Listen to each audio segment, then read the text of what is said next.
గాదె ఇన్నయ్య అరెస్టును ఖండించారు తెలంగాణ జనసమితి అధ్యక్షుడు ప్రొఫెసర్ కోదండరాం. గాదె ఇన్నయ్యపై పెట్టిన కేసులను వెంటనే ఉపసంహరించుకోవాలన్నారు. భావ ప్రకటన స్వేచ్ఛ ప్రకారమే తన అభిప్రాయం వ్యక్తం చేశారని అన్నారు.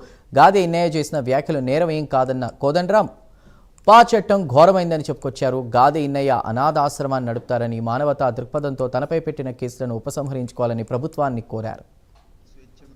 గాదె ఇన్నయ్య గారి మీద ఎన్ఐఏ పెట్టిన కేసులను ఊపా కేసును వెంటనే ఉపసంహరించుకోవాలని తెలంగాణ జనసమితి డిమాండ్ చేస్తున్నది. ప్రతి మనిషికి భావ ప్రకటన స్వేచ్ఛ ఉంటుంది. చుట్టూ జరిగేటువంటి ఘటనల మీద తమ అభిప్రాయాన్ని వ్యక్తం చేసే అవకాశము ఉంటుంది. భారత రాజ్యాంగం కల్పించినటువంటి స్వేచ్ఛ మేరకు గాదె ఇన్నయ్య గారు కూడా తన అభిప్రాయాలను వ్యక్తం చేశారు. ఆయన తన అభిప్రాయాలను వ్యక్తం చేయటం నేరం ఏమీ కాదు. రాజకీయాల్లో ఒక పరిణామం మీద వ్యాఖ్యానించటం నేరమేమీ కాదు. దానికి గాను ఊపా కేసు విధించటం చాలా అన్యాయం. ఇది ప్రజాస్వామ్య విరుద్ధం కూడా.